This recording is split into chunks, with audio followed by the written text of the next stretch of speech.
खबर दमदार में आप सभी का बहुत स्वागत है। मैं हूं आपके साथ में अमनदीप। खबरों की शुरुआत करते हैं। यूपी उत्तराखंड में विधानसभा की 10 सीटों पर उपचुनाव के बाद अब नतीजों का इंतजार है। उत्तर प्रदेश में बीजेपी और साथ ही समाजवादी पार्टी दोनों ही सभी 9 सीटें जीतने के दावे कर रही हैं। 9 सीट पर वोटिंग के बाद में जहां ईवीएम में प्रत्याशियों की किस्मत कैद हो गई है, तो वहीं ईवीएम को जहां स्ट्रांग रूम में रखा गया है, वहीं पर विपक्षी दल के नेता लगातार पहरेदारी कर बैठे हैं और सीसीटीवी और ड्रोन से निगरानी रखी जा रही है। वहीं उपचुनाव के सबसे तेज नतीजों के लिए न्यूज 18 पर सुबह 6 बजे से महा कवरेज शुरू हो जाएगी। हर सीट का सबसे तेज रुझान सबसे पहले आपको सिर्फ न्यूज 18 पर देखने को मिलेगा।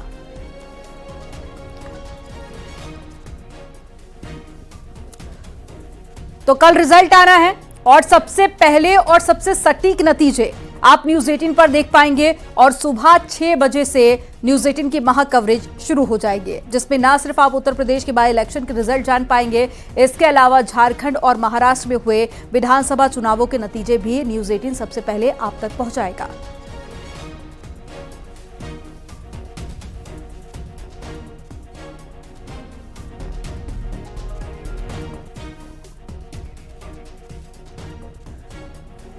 उपचुनाव के नतीजों से पहले डिप्टी सीएम केशव प्रसाद मौर्य ने एक बार फिर से जारी 9 सीटें जीतने का दावा किया और डिप्टी सीएम ने महाराष्ट्र और झारखंड में भी बीजेपी की जीत का दावा किया है। उत्तर प्रदेश में भारतीय जनता पार्टी गठबंधन 9 की 9 सीटें जीते तो कोई आप आश्चर्य मत करिएगा। और श्री अखिलेश यादव जी जो बिलबिला रहे हैं उसके पीछे कारण यह है कि उनकी साइकिल पंचर हो चुकी है। और दूसरा, झारखंड और महाराष्ट्र में भारतीय जनता पार्टी गठबंधन भारी अंतर से चुनाव जीत रहा है। कल यूपी में उपचुनाव के नतीजे आने हैं और उससे पहले न्यूज 18 से खास बातचीत में ब्रजेश पाठक ने कहा है कि हम सभी 9 सीटें जीतने जा रहे हैं। उपचुनाव के नतीजे आने हैं और हमारे साथ में बात करने के लिए डिप्टी सीएम ब्रजेश पाठक जी हैं। सर, यादव फैमिली कंफ्यूज है। राम गोपाल यादव कह रहे हैं कुछ सीटों पर फिर से चुनाव होना चाहिए। अखिलेश यादव कह रहे हैं कि 6 सीटें जीत रहे हैं और शिवपाल 9 सीटें अखिलेश यादव कह रहे हैं जीत रहे हैं, शिवपाल यादव कह रहे हैं 6 सीटें जीत रहे हैं। किस तरह से देखते हैं? देखिए, भारतीय जनता पार्टी उत्तर प्रदेश के विधानसभा उपचुनाव में माननीय मोदी जी की गरीब कल्याण योजनाओं को लेकर जनता के बीच में गई और उत्तर प्रदेश के लाइन आर्डर को लेकर के जिस ढंग से जनता ने आशीर्वाद दिया है, हम कह सकते हैं कि प्रदेश की 9 की 9 सीटें हम गठबंधन के साथ जीतने जा रहे हैं और कोई कन्फ्यूजन नहीं है। समाजवादी पार्टी बुरी तरह से फ्लॉप शो साबित हुई है। ये अपने संभावित हार को देखते हुए फेस सेविंग के लिए तरह तरह के बहाने बना रहे हैं।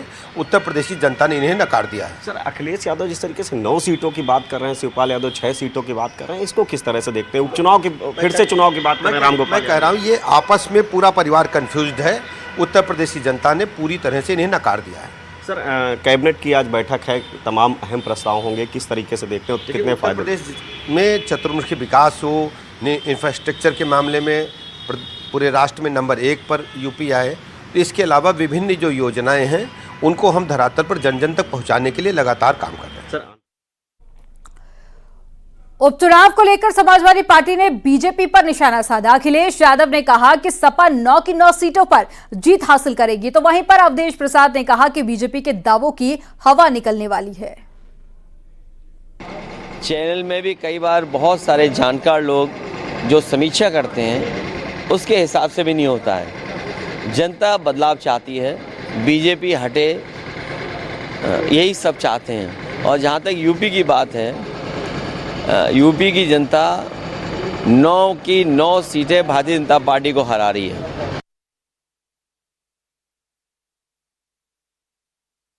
दावा कुछ भी करे, लेकिन जब अब कल आना है तो दावा का, उसके दावा करने का कोई मतलब नहीं है। भाजपा तो बड़ा बेबुनियाद दावा करती रहती थी।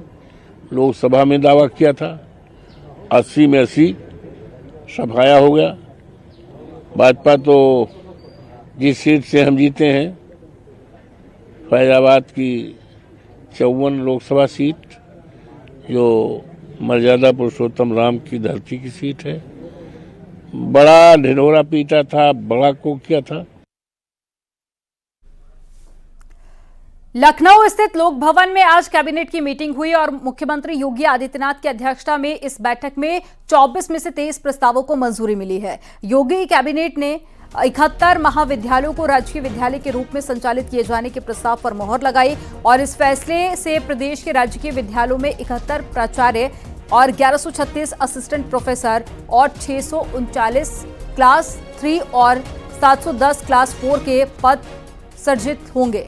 बिजनौर में एक और निजी यूनिवर्सिटी बनाने का फैसला भी लिया गया है। महाकुंभ का सरकार ने बड़ी योजना तैयार की है और नेपाल, थाईलैंड, इंडोनेशिया, मॉरिशस में रोड शो होगा और महाकुंभ के लिए 220 नई गाड़ी खरीदी जाएगी और 27.48 करोड़ रुपए से गृह विभाग गाड़ियां खरीदेगा। चित्रकूट में 800 मेगावाट और साथ ही सौर ऊर्जा का प्रोजेक्ट लगेगा। 620 करोड़ रुपए की लागत से ग्रीन एनर्जी कॉरिडोर बनाया जाएगा।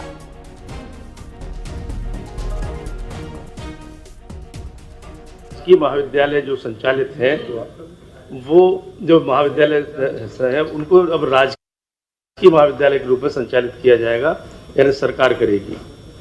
इससे छात्र छात्राओं की संख्या में वृद्धि होगी, विद्या की शिक्षा की गुणवत्ता भी बढ़ेगी, रोजगार के अवसर भी मिलेंगे।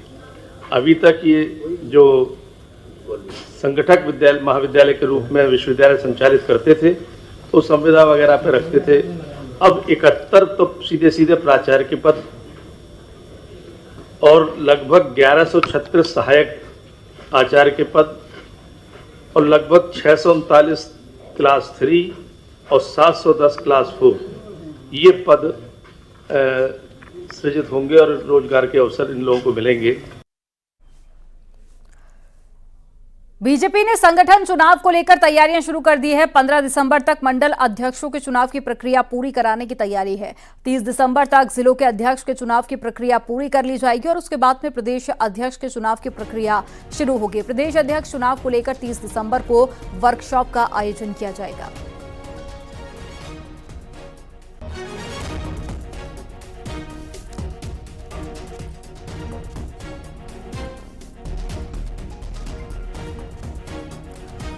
संगम नगरी में आनंद भवन पर प्रियंका गांधी का पोस्टर लगाया गया। नेहरू गांधी परिवार के पैतृक निवास पर कांग्रेसियों ने पोस्टर लगाया।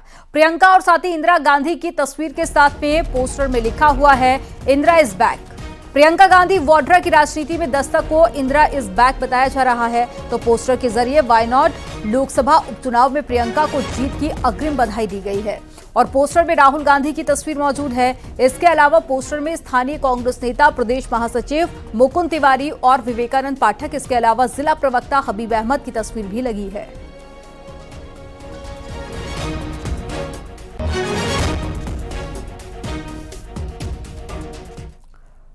सपा दफ्तर में अखिलेश यादव मुलायम सिंह यादव की प्रतिमा का अनावरण कर रहे और साथ ही सपा दफ्तर में कवि सम्मेलन का आयोजन भी किया गया है।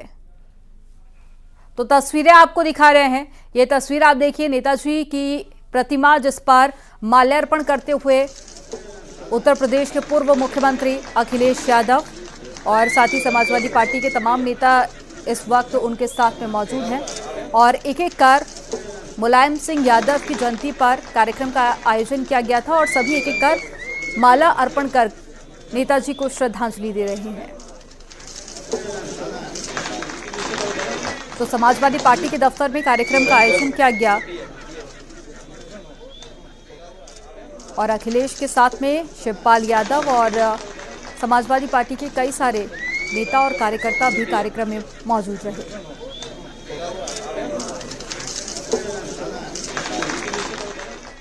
सपा दफ्तर में अखिलेश यादव मुलायम सिंह यादव की प्रतिमा का अनावरण कर रहे थे, वो तस्वीरें हमने आपको दिखाई।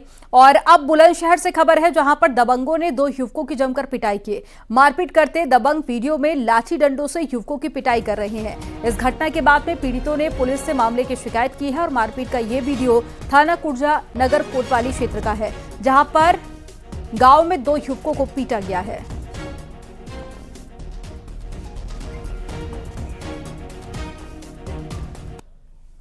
हरदोई में रास्ते के विवाद में गोली चल गई और पारिवारिक विवाद में शख्स ने अपनी भाभी और भतीजे पर गोली चला दी।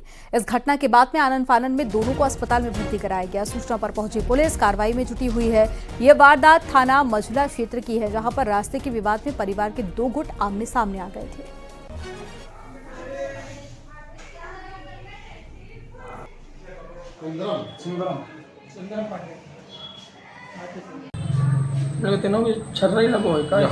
महेश चंद के पुत्र रोशन व उनकी पत्नी संतोष देवी के साथ गाली गलौज व मारपीट की गई तथा लाइसेंसी बंदूक से फायर किया गया।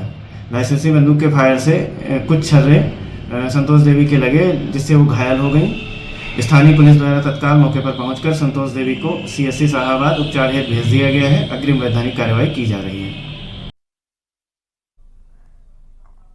महोबा में दबंगों ने पैसे के लेन देन को लेकर एक परिवार की जमकर पिटाई कर दी। हमले में घायल 3 लोगों को जिला अस्पताल में इमरजेंसी वार्ड में भर्ती कराया गया। अब पुलिस मामले की जांच कर रही है। यह घटना शहर कोतवाली कस्बे में हुई है, जहां पर आलमपुरा इलाके परिवार के सदस्यों को पीटा गया है।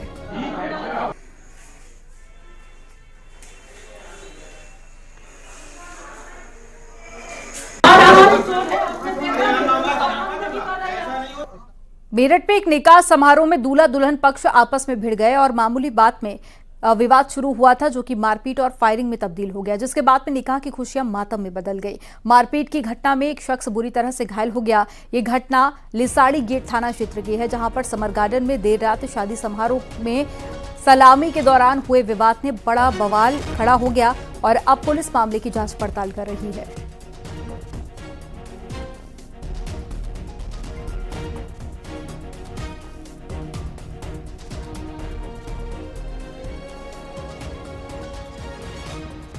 देखिए, कल रात थाना लिसाड़ी गेट में एक तहरीर प्राप्त हुई है, जिसमें दो पक्षों के बीच में आपस में मारपीट का मामला सामने आया है। ये एक शादी समारोह में दो पक्षों के बीच में किसी बात को लेकर विवाद हो गया, जिसके बाद इनके आपस में मारपीट हुई है। इसमें किसी भी तरह की फायरिंग की अभी तक कोई सूचना नहीं मिली है। जांच पड़ताल में भी ऐसा कोई भी तथ्य सामने नहीं आया है। बरेली पुलिस ने अफीम तस्करों के एक बड़े गिरोह का खुलासा किया है। गिरफ्त में आए शातिर झारखंड के गिरिडीह इलाके में सस्ते दामों पर अफीम लाकर पंजाब सप्लाई करते थे। शातिर पंजाब जाने वाली ट्रेनों और रोडवेज बसों में सप्लाई करते थे। शातिरों के पास से ग्रेड 1 क्वालिटी की 1.5 किलो अफीम बरामद की गई है, जिसकी कीमत 38,000 रुपए आंकी जा रही है। पुलिस का दावा है कि जल्द ही बाकी शातिरों को भी पकड़ लिया जाएगा।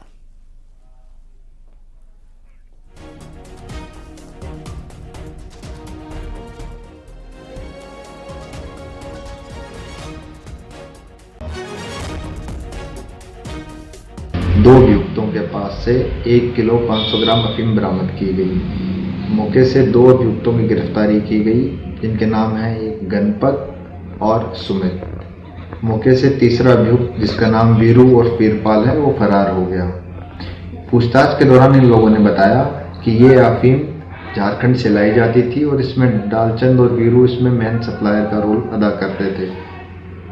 सुमित का रोल मेनली सप्लाई के अंदर था। इस प्रकरण में दोनों अभियुक्तों के पास एक स्कूटी भी बरामद की गई है और आगे की विवेचना प्रचलित है। जौनपुर पुलिस और पशु तस्करों के बीच में मुठभेड़ हो गई। पुलिस एनकाउंटर में 2 बदमाशों को गोली लगी है और मुंगरा बादशाहपुर पुलिस को चेकिंग अभियान के दौरान ये कामयाबी मिली। खुद को घिरता देखकर शातिरों ने पुलिस टीम पर फायरिंग करना शुरू कर दी, जिसके बाद में पुलिस की जवाबी कार्रवाई में 2 शातिरों को गोली लगी है। पुलिस ने इनके पास से 2 तमंचा, कारतूस, कैश और साथ ही 2 मोबाइल फोन और पशुओं से भरा एक पिकअप वाहन भी बरामद किया है। पिकअप से उतरकर भागने लगे। आत्मरक्षा में पुलिस ने उन पर फायर किया, जो दोनों बदमाशों के पैर में गोली लगी है। मौके से दोनों बदमाशों को हिरासत में लिया गया, जिनकी पहचान पंचम प्रजापति निवासी सरपथा थाना जौनपुर और संतोष हरिजन थाना करौदी जनपद सुल्तानपुर के रूप में हुई। इनके कब्जे से मौके से एक पिकअप में सवार गो तस्करी के लिए ले जाए जा रहे 3 भैंस और 2 तमंचा, जिंदा कारतूस, खोखा कारतूस इत्यादि बरामद हुए हैं। इस प्रकरण में समुचित धाराओं में अभियोग पंजीकृत करके और विधिक कार्यवाही की जा रही है। देवरिया से खबर है जहां पर शिक्षा के मंदिर को मस्ती की पाठशाला बना दिया गया। स्कूल के कई टीचर और नगर पंचायत अध्यक्ष की मस्ती का वीडियो वायरल हो रहा है।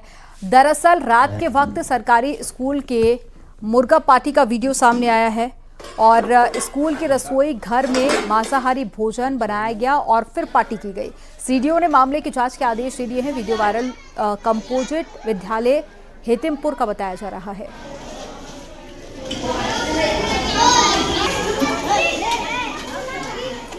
ये मैटर हमारे संज्ञान में आया है। इसके लिए एक मैंने जांच की टीम लगाई है कि डिटेल्स पता करके हम इसमें एक्शन लेंगे।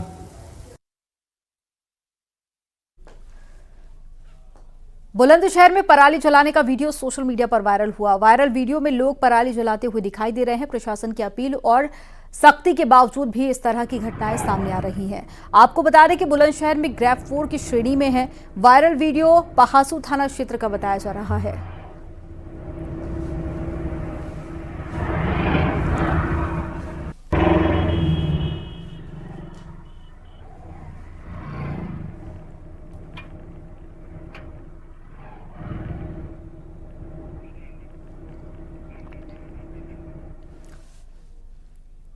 ग्रेटर नोएडा से खबर है जहां पर फर्जी दस्तावेज तैयार कर पासपोर्ट बनाने वाले गैंग के 6 शातिरों को पुलिस ने पकड़ा गया शातिर सचिन गैंग का सरगना है जो कि फर्जी दस्तावेज के आधार पर पासपोर्ट तैयार करता था।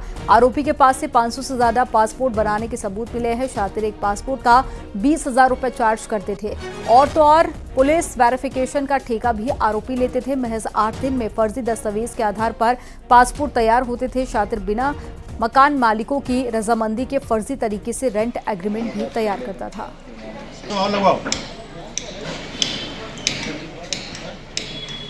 लेवल मार्केटिंग की कंपनी है जिसके एक एम्प्लॉय भी इसमें शामिल है और वह ही उसके द्वारा लोगों को बताया जाता था कि उनके जो इवेंट होते हैं उन इवेंट को जल्दी पासपोर्ट लेने के नाम पर ये लोग इस तरह के चीजों में इन्वॉल्व होते थे जिसमें लोग 20-20 हजार रुपए एक पासपोर्ट फर्जी रेंट एग्रीमेंट और फर्जी एड्रेस बनाने के लिए ये जो हमने जिनको अरेस्ट किया उनको दे देते हैं। इसके अलावा इसमें कुछ लोग की गिरफ्तारी अभी भविष्य में और होगी।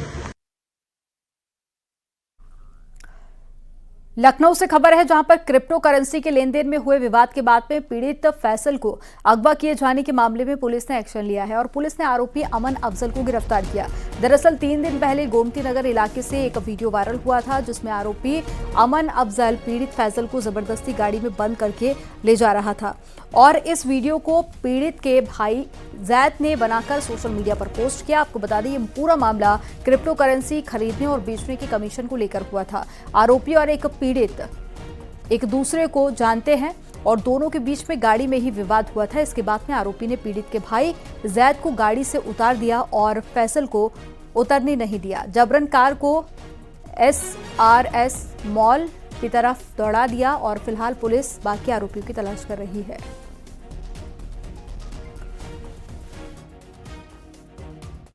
कुछ व्यक्तियों द्वारा उनके साथ मारपीट करी गई है, उन्हें गाड़ी में बैठा लिया है और क्रिप्टो करेंसी के कुछ पैसे ट्रांसफर करा लिए। इस घटना का संज्ञान लेते हुए थाना गोमती नगर पुलिस द्वारा 100 संगत धाराओं में अभियोग पंजीकृत कर विवेचना प्रचलित करी गई थी। विवेचना में यह तथ्य संज्ञान में आए कि विपक्षी अमन अफजल जिसके साथ वादी का क्रिप्टो करेंसी के कमीशन को लेकर पैसे का विवाद चल रहा था, उस विवाद को ही लेकर इनमें आपस में झगड़ा हुआ था और झगड़े के दौरान इन्होंने इनके साथ मारपीट करके अपनी गाड़ी में बैठा लिया था। पुलिस द्वारा मुख्य अभियुक्त अमन अफजल को गिरफ्तार कर लिया है। नोएडा से खबर है जहां पर महिला पर अपने 2 बच्चों की हत्या का सनसनीखेज आरोप लगा है। गला घोंटकर दोनों बच्चों को मौत के घाट उतार दिया गया। इसके बाद में आरोपी महिला ने सुसाइड करने की साजिश रची और पुलिस ने आरोपी महिला को गिरफ्तार कर लिया। पति के जेल जाने के बाद में आरोपी महिला का प्रेम प्रसंग बताया जा रहा है। आशंका है कि इसी प्रेम प्रसंग के चलते महिला ने अपने 2 बच्चों की हत्या की। बादलपुर थाना क्षेत्र का मामला है।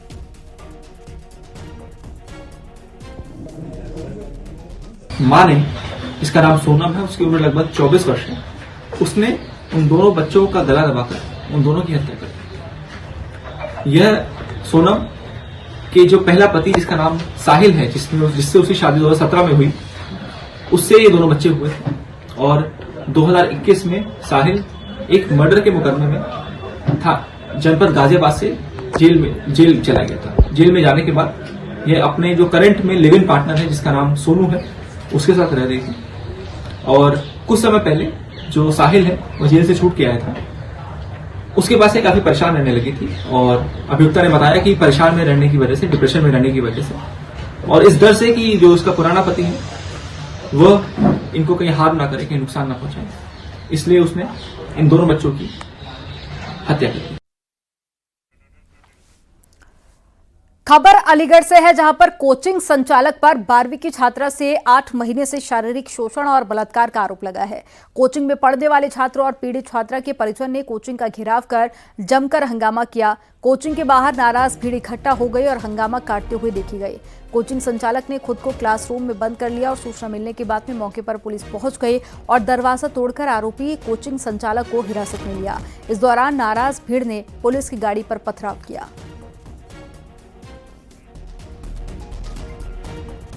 दिनांक 21/11/2024 को मोहल्ला सुरेंद्र नगर, थाना क्वाड़सी में एक कोचिंग संचालक के विरुद्ध बलात्कार किए जाने के संबंध में तहरीर प्राप्त हुई।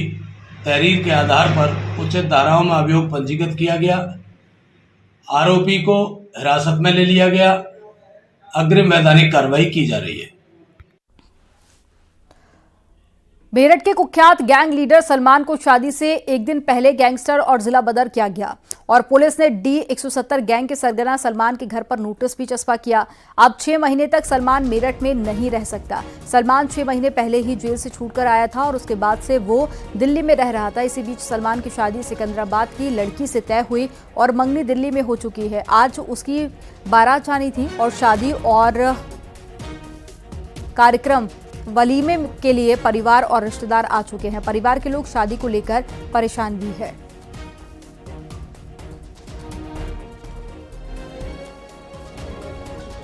वारदातों को और किस तरह का अपराध ये करता था? देखिए, इसका नाम सलमान सन ऑफ निजामुद्दीन है। इसकी उम्र करीब 28 वर्ष है।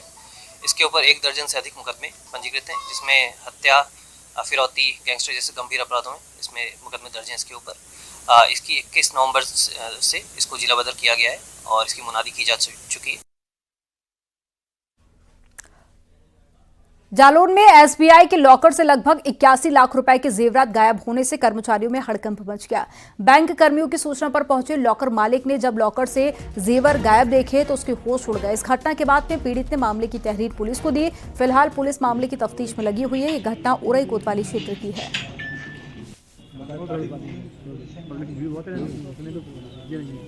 एक एप्लीकेशन प्राप्त हुआ है कि बैंक लॉकर से उनके कुछ वैल्यूएबल गायब हो जाने के संबंध में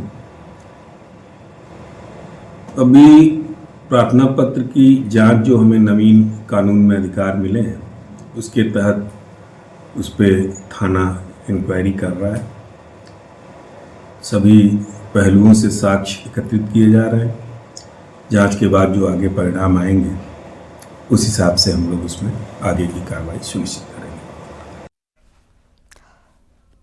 यूपी में film the Sabarmati report tax free हो चुकी है और मुख्यमंत्री योगी आदित्यनाथ की फिल्म देखने के बाद में अब भाजपा के नेता भी फिल्म देख रहे हैं। आजमगढ़ दौरे पर पहुंचे भाजपा के पूर्व सांसद दिनेश लाल यादव उर्फ निरहुआ ने विशाल सिनेमा हॉल में द साबरमती रिपोर्ट फिल्म देखी और इस दौरान उनके साथ में पार्टी कार्यकर्ता और समर्थक मौजूद थे। तो वहीं प्रतापगढ़ के भाजपा नेता और कार्यकर्ताओं ने शहर के DD प्लेक्स में फिल्म द साबरमती रिपोर्ट देखी, जिसमें विधायक उमेश द्विवेदी के अलावा पूर्व विधायक समेत जिले के तमाम अधिकारी भी मौजूद थे।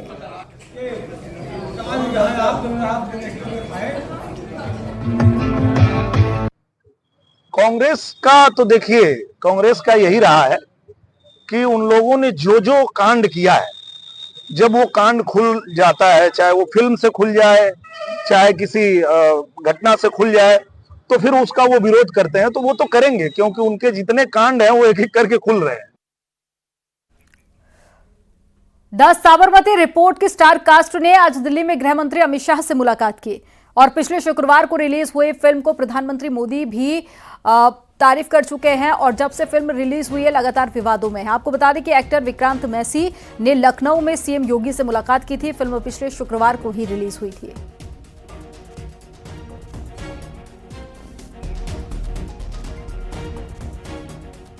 यहां रुकेंगे एक छोटे से ब्रेक के लिए। आप देखते रहिए News 18।